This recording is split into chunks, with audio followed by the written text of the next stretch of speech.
الشيطان الرجيم بسم الله الرحمن الرحيم قال النبي صلى الله عليه وسلم تركت فيكم أمرين ما تمسكتم بهما لن تضلوا بعدي كتاب الله وسنتي وأيضا بسم الله الرحمن الرحيم لو أنزلنا هذا القرآن على جبل لرأيته خاشعا متصدعا من خشية الله وأذن بسم الله الرحمن الرحيم إنا أنزلناه في ليلة القدر صدق الله مولانا العظيم সম্মানিত ওলামায়ে কেরাম, সমবেত বৃন্দরাদি ভাইরা এবং পর্দার আড়ালে আমার মায়েরা বোনেরা, আজ আমি যে ডাকে এখানে সাড়া দিয়েছি সেই ডাকটি হলো আমরি মাদ্রাসার ডাক।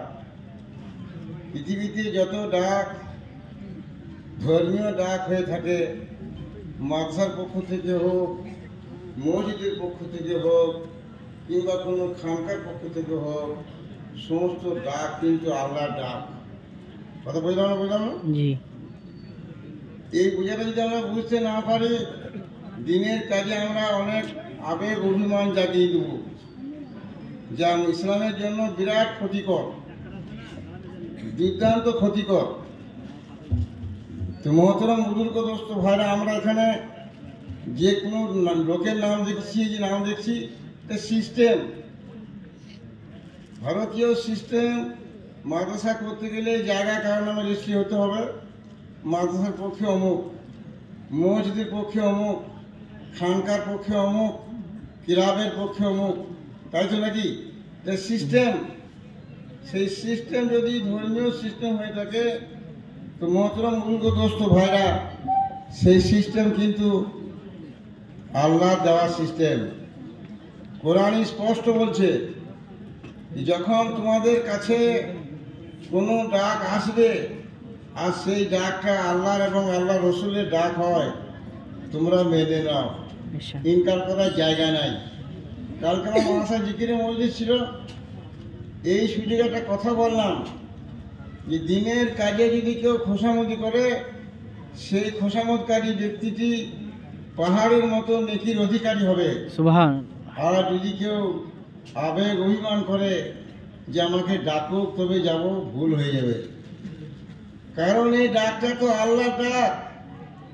ডাকলে আপনি নেকি পাবেন, খোসামদি করে নেকি পাবেন, কিন্তু যদি আপনি খোসামদি চান, নেকি পাবেন না। বলে আজান তো হয়ে গেল, ওই ইমাম সাহেব তো আমাকে তুমি খোসামদি করো না, আমি কিসের লেগে নামাজ পড়তে যাবো? বলা হবে না? বলা হবে গো? না, হবে না। কিন্তু এরকম জিনিস চলে, যার জন্য মুসলমানদের দুর্দিন।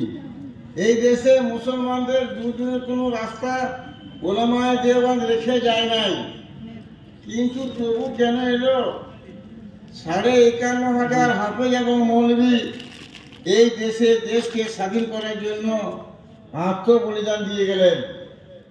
তার প্রমাণ ভারত সরকারের যারা বর্তমানে গণতান্ত্রিক সরকার, তার স্বীকৃতি দিলে, সেই স্বীকৃতির মধ্যে একটা স্বীকৃতি হলো রেশমি রুমাল আন্দোলন।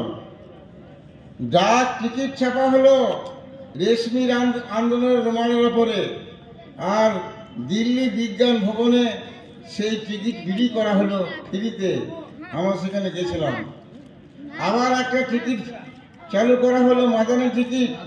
মাদানী সাহেবের অর্ধেক ফটো দিয়ে, পাগড়ি দিয়ে ডাক টিকিট ছেপে দেওয়া হলো।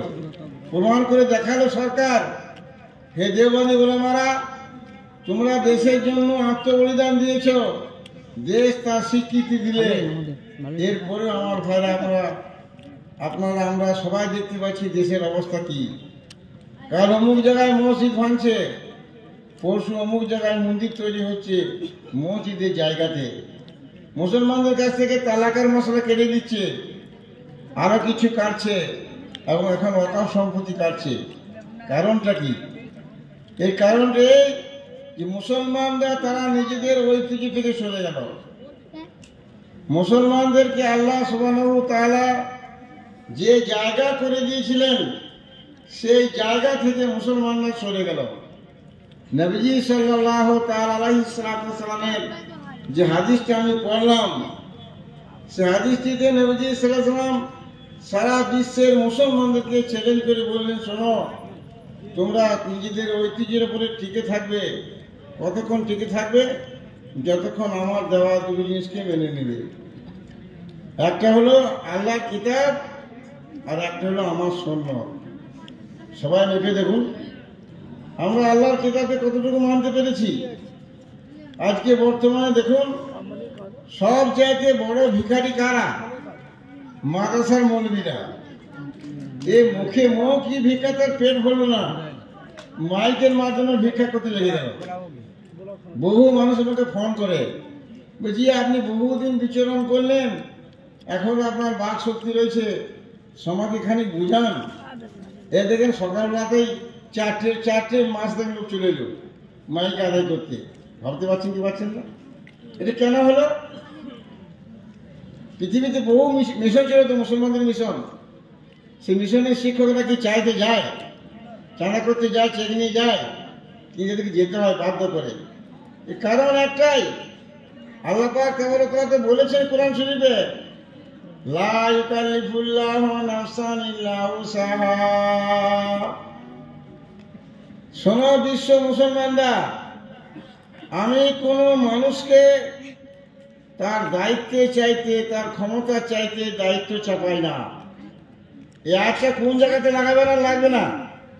একজন বলিষ্ঠ বর্ণমালা কোরআন হাদিসের সুপণ্ডিত, তিনি যদি বিরক্ত হওয়ার বলেন যে খেয়ে দেওয়ার জায়গা নেই, আমি ভুল হবে, 70-75 বয়স হয়ে আমাকে টেনে বান করা করেছে, ভুল হবে। এই আয়াতটা বলছে তোমার বলা ভুল হবে।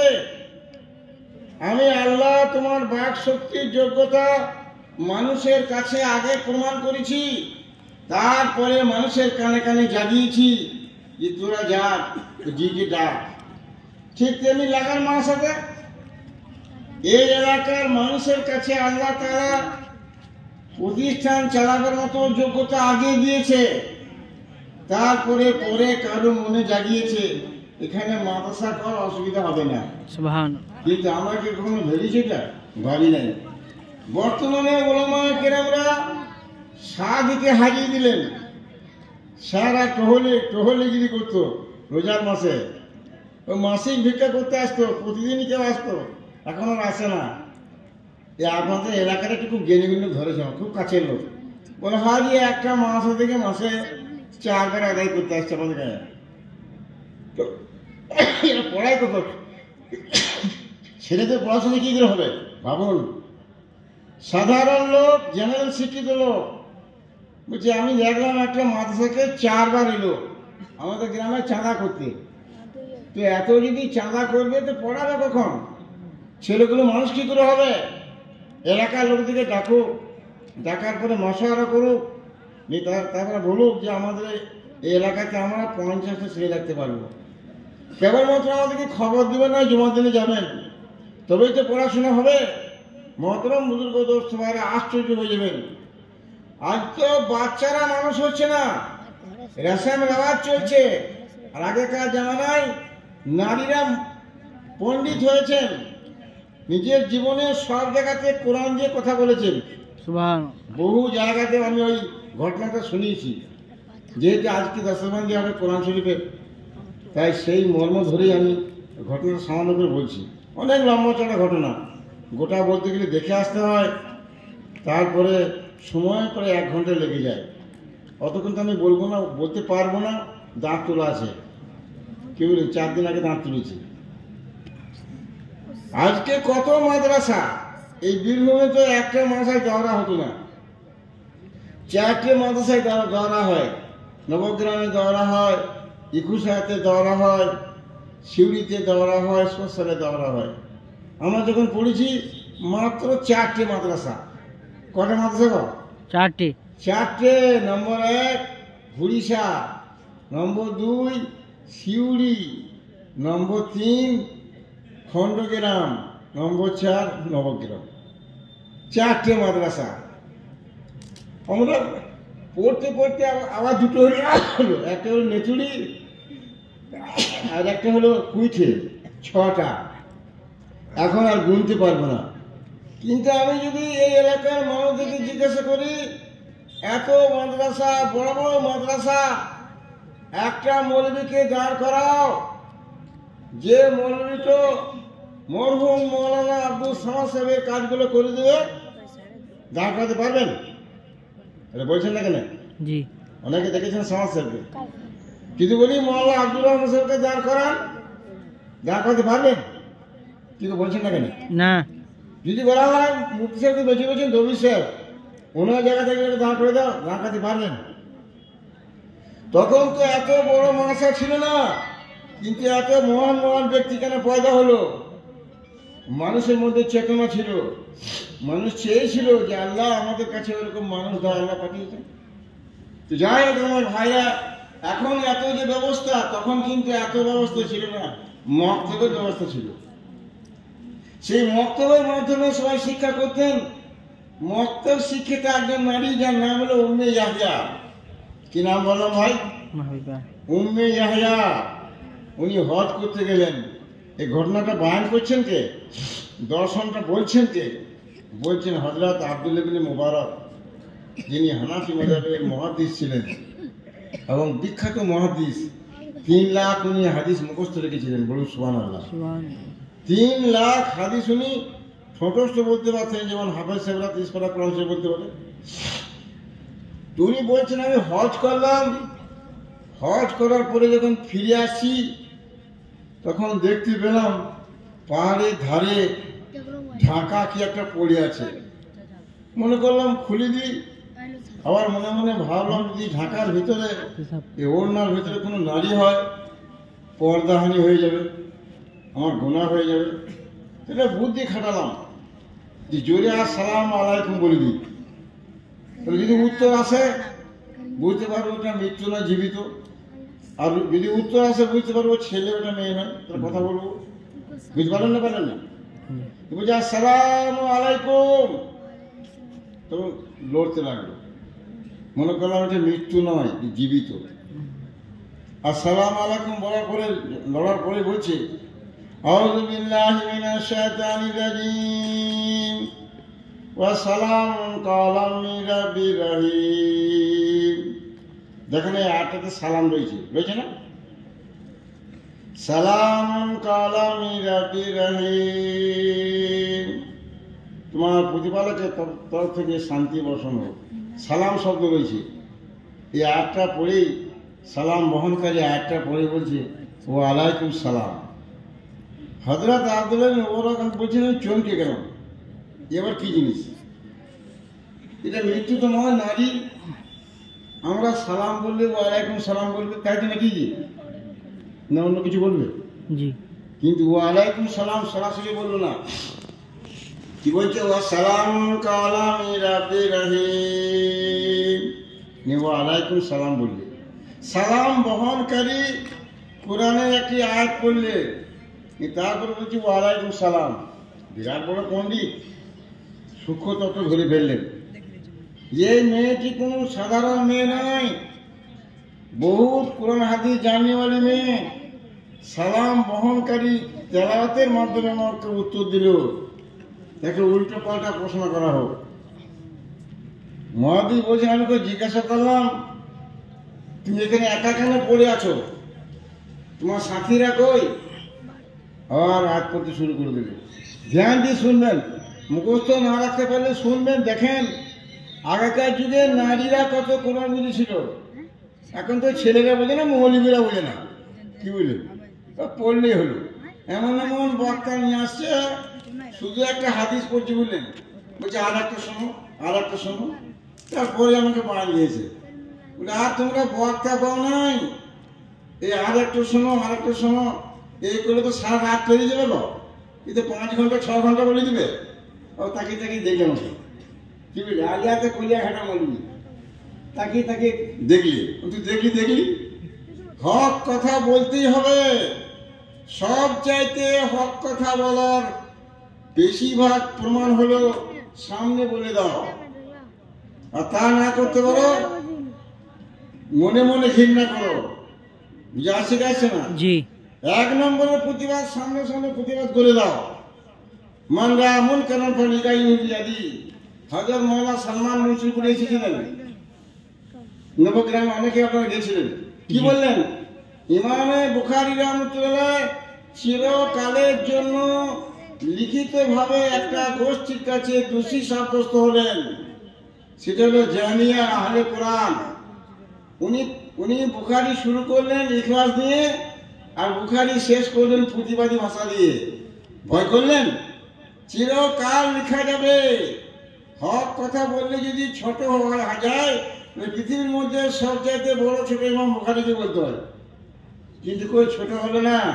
তার কিতাবকে উপলক্ষ করে মাশাআল্লাহ বাকায়দা মজলিস হচ্ছে, কারণ বুখারী উপলক্ষে সভা হচ্ছে না জি। তো মোহতরম বুজুর্গ দোস্তরা, ভাবুন আব্দুল্লাহ মুবারক চমকে গেলেন, সুবহানাল্লাহ, এই কি নারী গো, এই তো আমার সালামের উত্তর ওয়ালাইকুম সালাম বলে দিল না, যে সালামুন কালামির রাব্বি রাহিম বললো, আর বলছে ওয়ালাইকুম সালাম। এই কোনো সাধারণ নারী নয়, এই অনেক অনেক তত্ত্ববিদ নারী। তাকে উল্টো পাল্টা প্রশ্ন করো যে আচ্ছা বুড়ি, বুঝতে পারলাম তুমি একজন বৃদ্ধা নারী, তো তুমি একা কেন পড়ে আছো? আবার বলছি আউযু বিল্লাহি মিনাশ শাইতানির রাজিম, বিসমিল্লাহির রহমানির রহিম, ওয়া মা ইউযিল্লাহু ফামা লাহু মিন হাদ। যারা পথ হারা হয় তারা পথ খুঁজে পায় না। আমি সাথী হারা, আমার সাথীরা কোন দিকে চলে গেল আর খুঁজে পাচ্ছি না, তাই পর্দা করে পর্দার আবরণের মধ্যে এখানে শুয়ে আছি। মুহাদ্দিস বুঝতেই পেরে গেলেন যে কোরআন দিয়েই কথা বলবে, দেখি কতক্ষণের গাড়িতে চলে। আবার একটা প্রশ্ন করছেন, বুড়িমা তুমি কদিন আছো এখানে? উনি মনে করছেন যদি গভর্নমেন্ট থাকা হয় কোরআন শরীফে আয়াত পাবে না। আবার বুড়ি বলছে আউযু বিল্লাহি মিনাশ শাইতানির রাজিম, বিসমিল্লাহির রহমানির রহিম, ওয়া সালাসা লায়ালিন সাবিয়া। পরিপূর্ণ 3 দিন 3 রাত এখানে আছি। আব্দুল্লাহ মুবারক দেওয়ানা মস্ত হয়ে গেলেন, মেতে গেলেন। কোরআন শরীফ আছে ওরকম আয়াত? কোরআন শরীফে ওই রকম আয়াত রয়েছে। ইযা তুলিয়াত আলাইহিম আয়াতুহু যাদাতুহুম ঈমানা। শোনো বিশ্ববন্ধুরা, আমার কোরআনের কাছে দেখেছি যখন তেলাওয়াত হবে, পঠিত হবে, তখন মুসলমানদের ঈমান বাড়িয়ে দেবে। বলুন সুবহানাল্লাহ। ঈমান বেড়ে গেল, উনি মেতে গেলেন, রাস্তা ভুলে গেলেন, আমি কোথায় আছি কোথায় যাব সব ভুলে গেলেন। ওই নারীর দিকেই ঘুরছে, প্রশ্নের পর প্রশ্ন করেই যাচ্ছে। যটা প্রশ্ন করছে তটা জবাবের আগে একটা করে আয়াত করছে। আচ্ছা বুঝি, বুঝতে পারলাম তুমি 3 দিন 3 রাত এখানে আছো, খাও কি? তোমার কাছে দুনিয়াবি কোনো খাবার নাই, তোমার খাবার কোথেকে আসে? বলছে আউযু বিল্লাহি মিনাশ শাইতানির রাজিম, বিসমিল্লাহির রহমানির রহিম, আল্লাযী হুয়া ইউতঈমুনি ওয়া ইউসকিন। মুহাদ্দিস, আমার যখন পিপাসা লাগে তখন গায়েবী নুসরাত হয়, আল্লাহর তরফ থেকে গায়েবী পানি আসে, এক ঢোক খেয়েলি পিপাসা মিটে যায়। বলুন সুবহানাল্লাহ। যখন ভোগ লাগে তখন আল্লাহর তরফ থেকে খাবার আসে, খেয়েলি পেট ভরে যায়। মহাদেবী কত প্রশ্ন করবো। আচ্ছা বুড়ি, একটা কথা জিজ্ঞাসা করবো, তোমার স্বামীর নাম কি? ওইখানে কিন্তু বুড়ি এড়িয়ে যাচ্ছে। স্বামীর নাম করলে আয়াত খুলে যাবে, মুহাদ্দিসেরও আয়াত খোলা যাবে। কিছু কলঙ্ক আছে নাকি আল্লাহ জানে, লেখা নেই বই, এড়িয়ে যাচ্ছে। লা তাসালু আন আশিয়াইন তুবদা লাকুম তাসুকুম। এর মানে হচ্ছে আল্লাহ বলছেন তোমরা এমন আপোষের মধ্যে প্রশ্ন করাকরি করো না যা খুলে গেলে তোমার লজ্জিত হবে। তার মানে মুহাদ্দিস, তুমি এই প্রশ্ন থেকে এড়িয়ে যাও। স্বামীর নাম করলে আয়াত খোলা করলে হয়ে যাবে, হয় তোমারই কেউ কাছের লোক হয়, নয় আমারই কিছু আয়াত খুলে যাবে।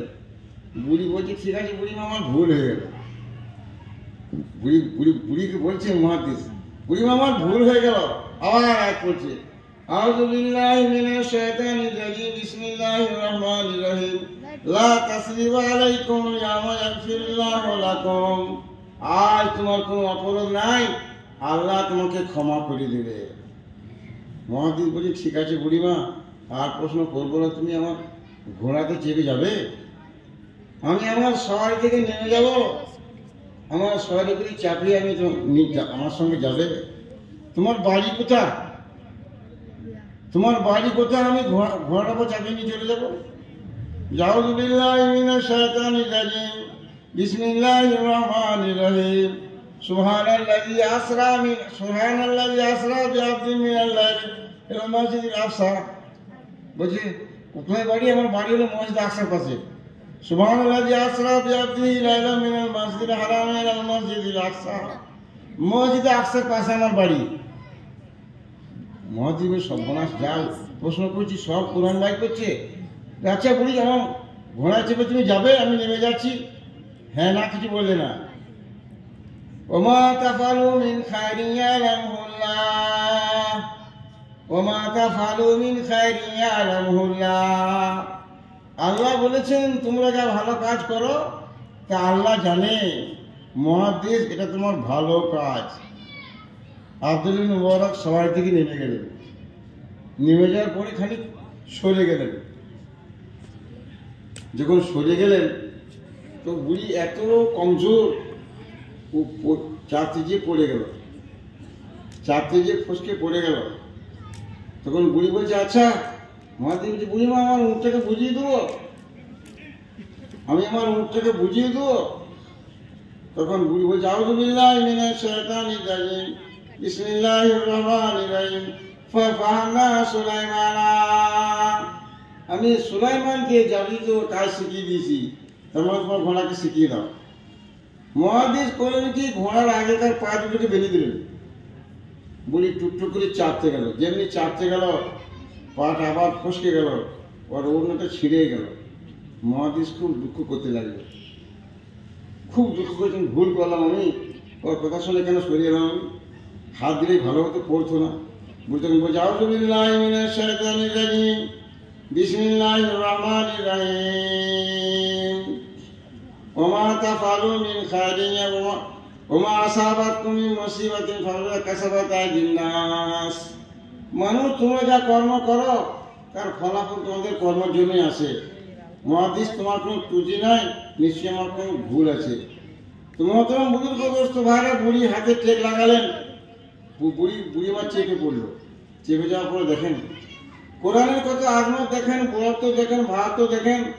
মহাদেশ গোলাম সেজে গেল, মহাদেশ গোলাম সেজে গেল, নাকি ধরলো, দড়ি ধরলো, আর এত জোরে জোরে হাঁটছে যে সীমার বাইরে, আর খুব প্রশংসা করছে, আল্লাহ আজকে আমি এমন একটা নেককারী নারীর গোলামি করতে পেরেছি যে বর্ণে বর্ণে তোমার কোরআন বলে। সুদূর মক্কা থেকে আমি হাঁটছি, সমস্ত আমার প্রশ্নের জবাবের পূর্বে একটা করে কোরআনের কালাম তেলাওয়াত করছে, আর খুব প্রশংসা, খুব প্রশংসা। বুড়ি তখন থাপ্পড় মারলে, উটের পিঠে থাপ্পড় মেরে বলছে, আউযু বিল্লাহি মিনাশ শাইতানির রাজিম, বিসমিল্লাহির রহমানির রহিম, ওয়াকসিদ ফি মাশিকা ওয়াকসিদ মিন সাওতিক। মুহাদ্দিস, তুমি তোমার সোরটাকে ছোট করো আর তোমার পায়ের চালটাকে খাটো করো, আমার কেন প্রশংসা করছো? মুহাদ্দিস উত্তর করে বলছেন, তোমার মতো নারী আমি জীবনে দেখি নাই, প্রশংসা করবো তো কি করবো? তখন বলছে, আউযু বিল্লাহি মিনাশ শাইতানির রাজিম, বিসমিল্লাহির রহমানির রহিম, ফাকরাউ মা তায়াসসারা মিনাল কুরআন। আমার প্রশংসা নয়, আমার তারিফ করতে হবে না, যা সহজ লাগবে সেইখান থেকে কোরআন শরীফ পড়ো। মহাদেব বলেছে, আচ্ছা বুড়িমা বুঝতে পারলাম সব কিছু, তোমার ছেলেপিলে কি আছে কেউ? তোমার ছেলেপিলে কেউ আছে? আউযু বিল্লাহি মিনাশ শাইতানির রাজিম, বিসমিল্লাহির রহমানির রহিম, আল মাল ওয়াল বানুনা জিনাতুল হায়াতিদ দুনিয়া। আল্লাহ বলছেন, সন্তান এবং মাল দুনিয়ার সৌন্দর্য, আখিরাতে কবরে কাজে লাগবে না। আচ্ছা বুড়িমা বুঝতে পারলাম তোমার সন্তান আছে, এদের নাম কি? আউযু বিল্লাহি মিনাশ শাইতানির রাজিম, বিসমিল্লাহির রহমানির রহিম। ইয়া ইয়াহইয়া খুযিল কিতাবা বিকুওয়া। এক নাম ইয়াহইয়া। ওয়াত্তাখিয মাকাম ইব্রাহিম মুসাল্লা। আরেক নাম কি? মুসা। ওয়াত্তাখিয মাকাম ইব্রাহিম মুসাল্লা। আর নাম কি? ইব্রাহিম। তিনটা আমার ছেলে। এই বলতে বলতেই সামনে একটা কাফেলা জোরে আওয়াজ করলে, এ মুসা, ইব্রাহিম, ইয়াহইয়া। তিন ছেলে তাকিয়ে দেখবে, যে তোমাদের হারানো মা ছুটে চলে এলো। তখন উট কাছে গেছে বায়তুল মুকাদ্দাস পর্যন্ত। মাকে ধরে ধরে নিয়ে গেল বায়তুল মুকাদ্দাসের কাছে, আর উঠ থেকে নামলো। নামার পরেই বুড়ি আর মহাজির সঙ্গে কোনো কথা বলছে না, বাচ্চা থেকে লক্ষ্য করে কথা বলতে লাগলো। আউযুবিল্লাহি মিনাশ শাইতানির রাজিম। বিসমিল্লাহির রহমানির রহিম। ফাবাসু বিওয়ালিদিকুম হাযা ইলাল মাদিনা। এই দেখো, আমার কাছ থেকে আশরফকে নিয়ে যাও, আর বাজার থেকে উমদা খাবার নিয়ে এসো। ইনি হলেন হযরত আব্দুল্লাহ ইবনে মুবারক, বিখ্যাত মুহাদ্দিস। এর ইকরাম করো, আর সম্মান করো। মুহাদ্দিসও ছেড়ে দিলেন বুড়িটাকে, বাচ্চা থেকে নিয়ে পড়ে গেল। হে বৎসরা, বলো, তোমাদের মাকে আমি সুদূর মক্কা থেকে বায়তুল মুকাদ্দাসে নিয়ে এলাম। সারা রাস্তা আমি কথা বলেছি। সমস্ত কথার উত্তরের পূর্বে একটি করে ওই জবাব গ্রহণকারী আয়াত পড়েছে আর জবাব দিয়েছে। তোমরা বলো বৎসরা, তোমাদের এই মা এইরকম কতদিন ধরে তার অভ্যাস আছে? সেই সন্তানরা বলছে, আমাদের মা 40 বছর ধরে দেখছি আমার মা কোনোদিন কোরআন ছাড়া কথা বলে না। বলুন সুবহানাল্লাহ। সেই কোরআনের দাস্তারবান্দি হবে, সেই কোরআনেরই মাদ্রাসা। মুফতি নাজমুল হক সাহেব পোস্ট এসেছিলেন, উনি বললেন মাদ্রাসা সম্বন্ধে, এই মাদ্রাসা কর্মী পরিষেবা দেয় জমিয়ত উলামাকে। এই মাদ্রাসা কর্মী পরিষেবা দিয়েছে দেশ স্বাধীনতা থেকে। এই মাদ্রাসা পরিষেবা দেয় মাদ্রাসার শিক্ষক হতে, এই মাদ্রাসায় পরিষেবা দেয় মসজিদের ইমাম হতে, এই মাদ্রাসা পরিষেবা দেয় বড় বড় বক্তাদিকে। যে বক্তাদিকে ভয় করেছিল কারা? ইংরেজরা। বুঝে আসছে না? তোমার মহতরম বুজুর্গ দোস্ত ভাইরা, কিছুক্ষণ পরে আপনারা দেখতে পাবেন যে আমলি মাদ্রাসার পক্ষ থেকে 4 জন ছাত্রকে দাস্তারবান্দি করা হবে। ওলামা কেরামদেরকে আপনারা কদর করুন। যেটা আমি প্রথম মাঝখানে বলেছিলাম যে আপনারা ওলামাদের কাছ থেকে চেক ছাড়িয়ে নেন। বরাবর আমি বলেছি যে আমার মাথায় কখনো ঢুকেই নাই। হযরত মাওলানা আশরাফ আলী থানভী রাহমাতুল্লাহ ভারত বিখ্যাত নয়, বিশ্ব বিখ্যাত আলেম। এনাকে হাকিমুল উম্মত বলা হয়। 1150 বই লিখেছেন। বলুন সুবহানাল্লাহ। কত? 1150 বই। এই পর্যন্ত 450 বই ছাপা হয়েছে। এখনো মনে করুন 700 বই ছাপা হয় নাই, সব পাণ্ডুলিপি। তিনি বলছেন যে আমি সর্বপ্রথম কাজ পেয়েছিলাম কানপুরে মাদ্রাসার মহতিম আমাকে বলছে, মৌলানা সাহেব সবাই চাঁদা করতে যাচ্ছে, তো আপনি একটা চেক নিয়ে যান। তা আমি বলো, আমি তো ওই স্কুলে পড়ি নাই। শুনছ? আমি ওই স্কুলে পড়ি নাই, চাঁদা আমি করতে পারবো না। তো ফের তোমারা কামনা নেই হোগা, হবে তো হবে না। একজন নবাব সাহেব ছিলেন, নবাব, কানপুরে জামা মসজিদের নবাব। যে এত বড় মসজিদকে চলে দেবে এই মসজিদ? রাজাজি, আপনাকে আমি নিয়ে যাচ্ছি, আমার মসজিদ থাকবেন। 14 বছর ছিলেন কানপুরে, মসজিদ মাদ্রাসা করে। তারপরে কোথায় চলে এসেছিলেন? থানা ভবনে। ছোট মাদ্রাসা। থানভী রাহমাতুল্লাহ 10 ব্যাপারে আমি একটা বয়ান করেছিলাম। হযরত মুফতি সাহেবকে আল্লাহ সুস্থ রাখুক, উনি বয়ানটা নকল করে রেখেছিলেন, আমাকে পড়ে শোনাইছে। এই বয়ানটা কত সুন্দর দেখুন, খুব সুন্দর জিজ্ঞাসা পেলেন। হাঁটছে, জি হাঁটছে। ওরা আপনারই বয়ান এটা। আপনি মেটিগোনা মাদ্রাসা উদ্বোধনে করেছিলেন যে বড়ত্বের জন্য, ব্যক্তিত্বের জন্য মাদ্রাসা জরুরি নয়, দারুল দেওবন্দ জরুরি নয়। তা যদি জরুরি হতো মৌলানা আশরাফ আলী থানভী হাকিমুল উম্মত হতেন না, দারুল দেওবন্দের মুরব্বী হতেন না, মাযহাবের মুরব্বী হতেন না।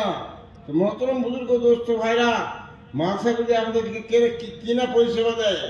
সব পরিষেবা দেয়। মহল্লা আসে বলি থান পরিষ্কার লিখেছেন, আমি এই কলেজে পড়ি নাই, স্কুলে পড়ি নাই। একটা খুব খারাপ মিশাল দিয়েছেন, হাসি লাগবে দেখি মিশালটা কি মিশাল। বলছি ভাই এই যে মাদ্রাসার মৌলবী থেকে চেক ধরানো হয় কেমন জানো? আকবরের হাতি ভূমিকা লিখেছেন, भूमिका। ये मौलवी लोग चिंता करते हैं ये कैसा है जैसे আকবর কি হাতি, এটা ভূমিকা করেছেন। ভূমিকার পরে উনি বয়ান করছেন যে আকবর বাদশাহ জানতে পেরেছিলেন যে আমার দেশে একজন ঢোলক আছে, ঢোল বাজানোওয়ালা, ফার্স্ট ক্লাস ঢোল বাজায়। তো ওর শখ জেগেছে যে ওই জমকে ডাকো। হ্যাঁ, জমকে ডাকা হয়েছে। রাজ দরবার সেরকম সেজেছে, মঞ্চ তৈরি হয়েছে, বাদশাহ রাজমঞ্চে বসে আছে, ও গায়ের করে মঞ্চ তৈরি হয়েছে, ও ঢোল বাজাচ্ছে আর গান করছে। বাদশাহ আকবরই বেঁচে গেল। এত মাথা মারলেন, বলছে এই ঢোলককে এই ডোমকে কি সাহায্য করবো, কি পুরস্কার দেবো। মনে জানলো বাচ্চাটা ঘুরে ঘুরে গায়ে গায়ে ঢোল বাজিয়ে বেড়ায়, হাতি দিয়ে দিই। হাতি চেপেছিল ঘুরে বেড়াবে, ঢোল বাজাবে, কেমন কেমন খাবে। ওই যে বেচারা জীবনে জানেই না হাতি কি জিনিস, হাতি খায় কত। এবার সে হাতি থেকে নিয়ে চলে গেল। প্রথম দিনে খানি খাবার ছিল, খেয়ে এলে 2 দিন 3 দিনে সব শেষ, ঘরে খাবারই আর নাই। গালে হাত দিয়ে বসে আছে, গালে হাত দিয়ে বসে আছে। ওর বউ বোঝা কি হলো, পাগলি সর্বনাশ, সারা জীবনে সব খাবার 3 দিনে হাতি শেষ করে দিলে। এই কাল যদি খাবার না পায় শুনে করে আমাকে পটকে মেরে দেবে তো। ইয়ার লেগে ভাবনা, তোমার কাছে পয়সা আছে? না, পয়সা নাই। তোমার ঢোলটা কত দাম? 30 টাকা। বলে আর আমার কাছে নিলে 8 ঢোল নিয়েছিল, বুঝলেন? হ্যাঁ, 8 ঢোল নিয়ে চলে এসছে। না কি বিক্রি করবি কর, ওই দাও ঢোলটো। বড় দড়ি করে হাতির গলাতে বেঁধে দিলে। কি করবে বলে হাতিটাকে ছেড়ে দাও। হ্যাঁ, হাতিকে ছেড়ে দিয়েছে। হাতি এখন ঘুরে ঘুরে সে আকবরের রায়তে ঘুরে বেড়াইছে। কিন্তু মাও দিবে কেন? ও তো বাসার হাতি নয় ঘটে, ডুমের হাতি তো। বাস যায় মাউত, এই হাতি কেন ঘুরে বেড়াইছে? উজু ভালো করে দেখেন। না না, আমারই রাতের বেলা হাতি। বলছি না না, ভালো করে দেখেন। হ্যাঁ, একটা কি ঝুলছে। বলছি কি ঝুলছে? বলছে ঢোল ঝুলছে। ঢোলটা কেন ঝুলছে? তা তো বলতে পারবো না। ডাকতে বসে ডোমকে ডাকা হয়েছে। ডোম কি খবর? হুজুর মাফ করবেন, আমি তো বুঝতে পারি না যে হাতি এত খায়। 3 দিনে আমার সব রাত ভান্ডার শেষ। 4th দিনে আমি গালে হাত দিয়ে চিন্তা করছিলাম, করতে করতে আমার বিবি আমাকে বুদ্ধি দিলে যে তুমি এটা পেলে কি করে? বলে আমি বাদশার দরবারে ঢোল বাজালাম, বাদশাকে খুশি করলাম, আমাকে হাতিয়ার দিয়েছে। তো তার কাজ করো, আর একটা ঢোল নিয়েছো।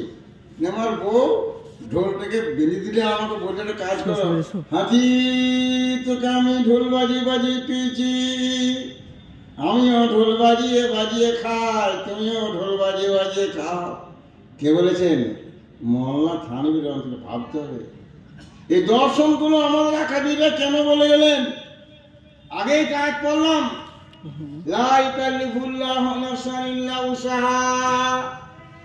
আমি আল্লাহ কোন মানুষকে তার দায়িত্বের বাইরে ক্ষমতা চাপাই নাই। হে এলাকাবাসী, কান খুলে শোনো। তোমাদের এখানে মাসা পাঠাবার আগে মাসাকে পালা পোষা করার যোগ্যতা আগে পাঠিয়েছে, তারপরে মাসা তৈরি হয়েছে। নিজেবার চালাবার চেষ্টা করো, ওলামাদেরকে বসিয়ে তালিম দেওয়ার চেষ্টা করো, তবেই কিছু হবে। দেশের অবস্থা মোটেই ভালো নয়।